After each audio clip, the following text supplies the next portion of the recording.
So, good evening, everyone. Thank you very much for having me present this evening. And let me apologize for not being able to present in Myanmar. Please bear with me in English. So, my name is Emily, and I am the founder of a social enterprise called eain. And I wanted to share a little bit about the background and the story of how this organization got started. Just about myself very briefly. So, I moved here about 6 years ago. At that time, I was working with the United Nations. And this is a project that started on the site as a side project out of love and dedication for this city. So you're all very familiar, which have led to some level of isolation. But one of the perhaps positive outcomes is also that there is a lot of history still intact. There hasn't been very rapid development of the city during a period of time in terms of construction, which means that there's very rich heritage still intact. So this very unique city with a lot of different historical layers, a lot of different religious and cultural influences, all condensed in this town. It is now also a city that is to some extent under threat. Since 2011, this city has been very rapidly developing. There's been a lot of construction, a lot of people moving to the city, and therefore buildings going down to make place for high-rise, streets being widened to make place for more cars, taking place away from pedestrians, from vendors, and this very worsening traffic. And there's really this moment in time right now where this level of urbanization poses some important questions around what is the type of city that we want to be living in, what is a good environment for people to flourish in.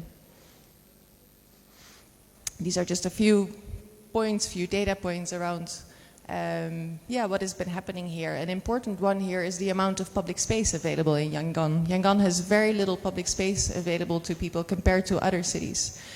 It doesn't per se look that way if you see the city from above in an airplane or if you ride through. There seem to be quite a lot of vacant places or open places, but a lot of those are not actually accessible. So the places where people can actually freely go are limited.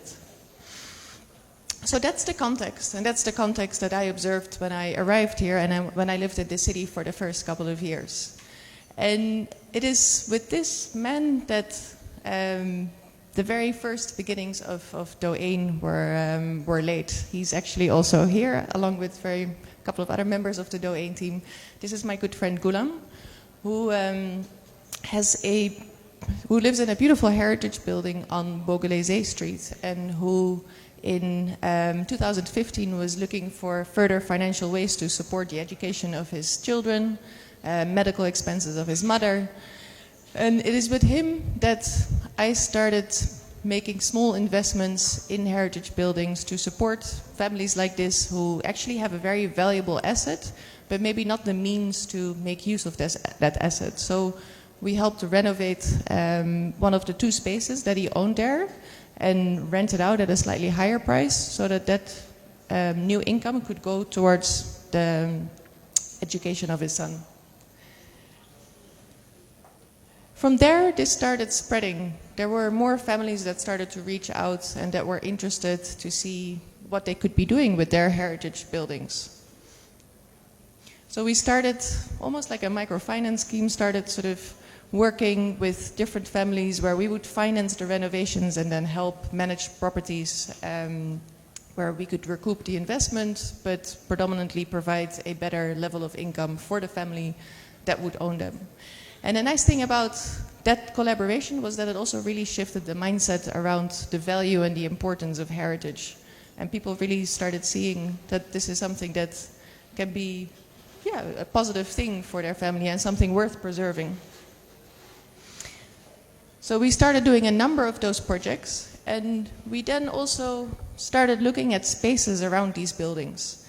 A building is only so much, only so many people benefit from it.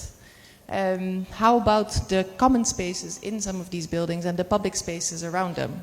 So with some of the small income that we were generating with these renovated buildings, we started tackling some of the spaces around the heritage buildings, particularly the back alleys. So I'm sure you have all seen back alleys in Yangon, not only downtown, also in other parts of the city. They're generally very trash sort of dumped places in the absence of a good waste management system. And these places being fairly closed off for a long time, people started using these places as a place to dispose of litter. So we tried to clean up one of these places and turn it into a small garden and see if that could be a way to address this littering issue, but also create more public space. So that started in late 2016 and started taking off more in 2017. And we have now done 6 of those LE projects, and we're working on another 4.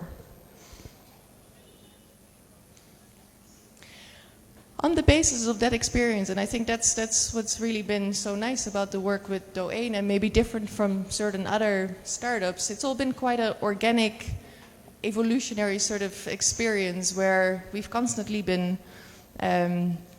experiencing things, learning things, and adjusting the course of the organization as we went along. As I mentioned in the beginning, this was just a side project. We then expanded the group a bit. At some point, we incorporated as a company, functioning as a social enterprise. And it's been a lot of adjustments as we go. So we're now a team of 25 people. We're mostly architects, but also social scientists, urban designers, construction supervisors, a very multidisciplinary team, really looking at heritage buildings, looking at public spaces in a multidisciplinary way from multiple angles. And the overall goal really of the organization is that in this time of rapid urbanization, we want to make sure that cities are vibrant, sustainable, and inclusive. So, as I mentioned, it's this work on restoration, on public space, and also capacity building and awareness raising, trying to do a lot of campaigns, activities where people can join in to think about the future of the city and what this city can really be in the future. So these are just some images about where we hope to be, where we're already working and the types of places that we hope to be working on. So better streets, better alleys, better parks, better public spaces, and stronger communities. And that last point is also really important.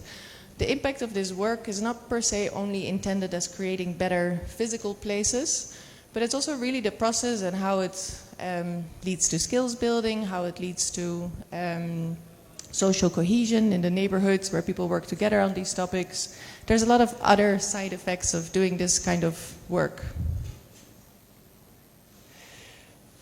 This is a person that we all take inspiration from in the office, Jane Jacobs. She is the sort of first person who, or the sort of founding mother of the placemaking movement, which is how we, where we align ourselves, a placemaking organization. And she says that cities really only can provide something for everyone if everyone is involved in creating cities. So, and that is exactly how we try and do all this work. We work with building owners, really looking at how buildings can serve them and their families in future generations. The placemaking work, it's very community-centered, very participatory, really trying to distill the visions that people have for the direct spaces around them. And it's the same for all the capacity building events and workshops that we hold to try and create this broader platform. I think that platform is really a key sort of goal that we're working towards. We are a team of 25 people, but we mostly see ourselves as conveners, as facilitators. We really hope to be working towards a larger community and platform in the coming years. We hope to create a larger sort of physical space, our office, to become more of a place for dialogue around sustainable urban development.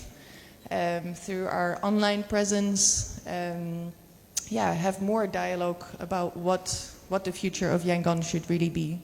And with that community, with everyone, we hope to really contribute to maintaining Yangon and further making Yangon this beautiful city, and to really become a globally recognized example of community-based urban development. Thank you.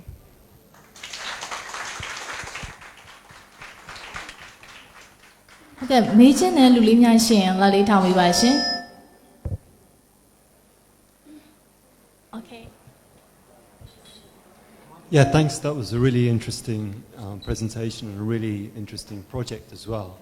I'm just wondering, are you collaborating with the Yangon City Council? Do you have any support from them, or do you have any plans to work more closely with the council? With YCDC, Yeah. you mean? Yeah. We work with them all the time.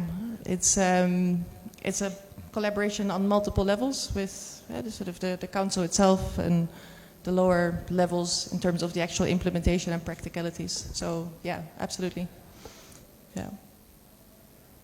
နောက်ထပ်ရှိသေးလားမသိဘူး I have one question.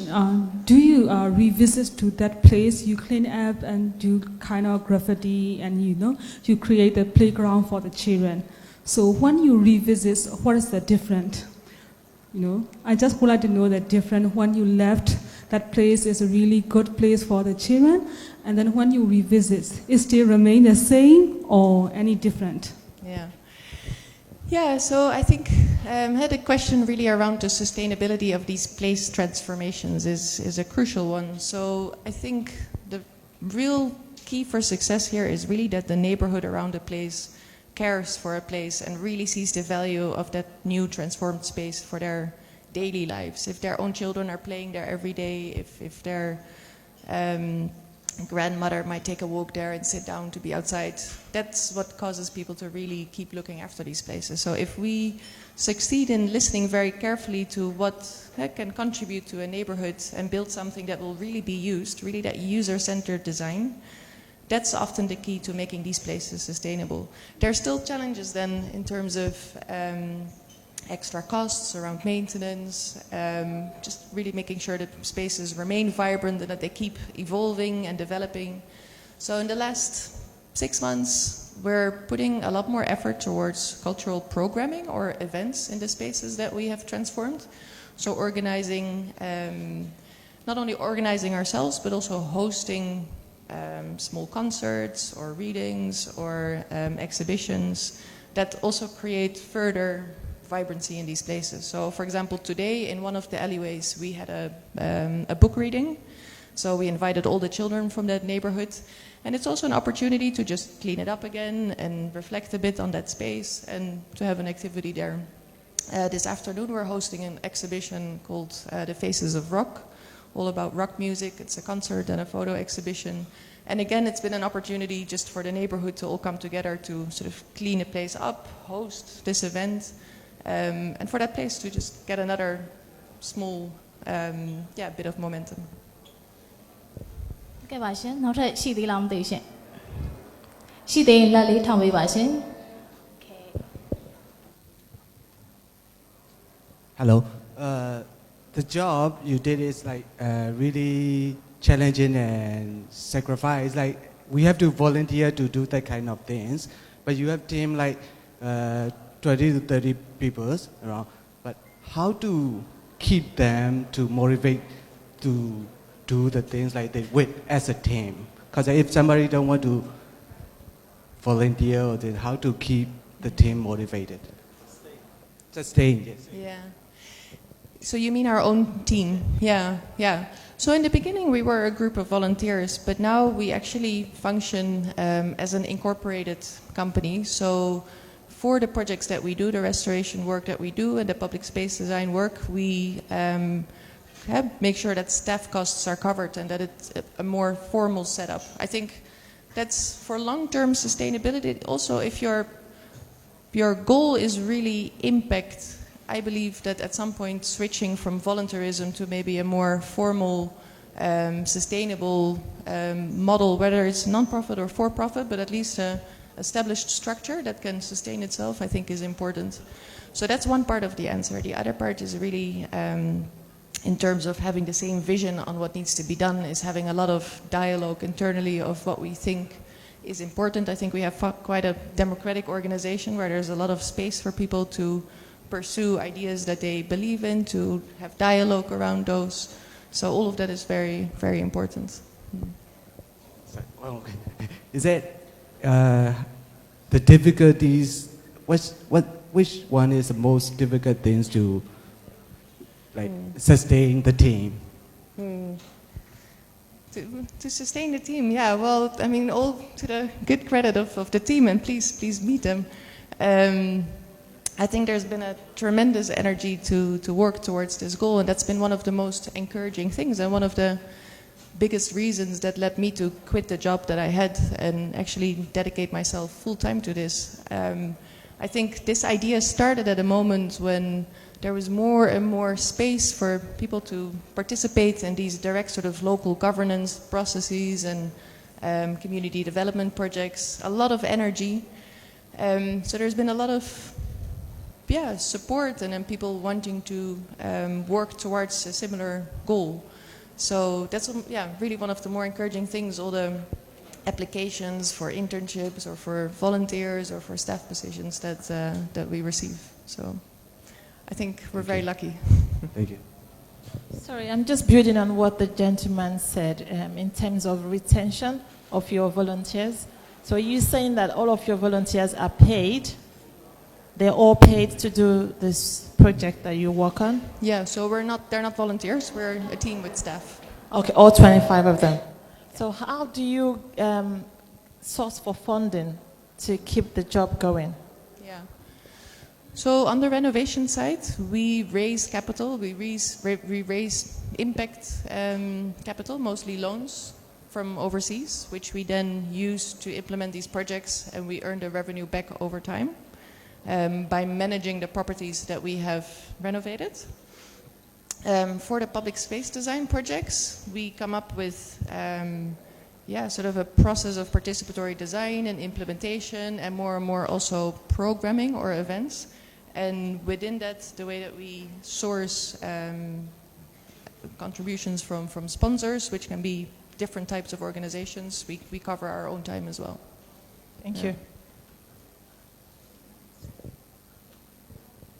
ဟုတ်ကဲ့ပါရှင်နောက်ထပ်မေးချင်တဲ့သူလေးအများကြီးရှိသေးလားမသိဘူးရှင်မေးချင်တဲ့လူရှိရင်လက်လေးထောင်ပေးပါကျမတို့မိုက်ကလေးလာပေးပေးပါမယ်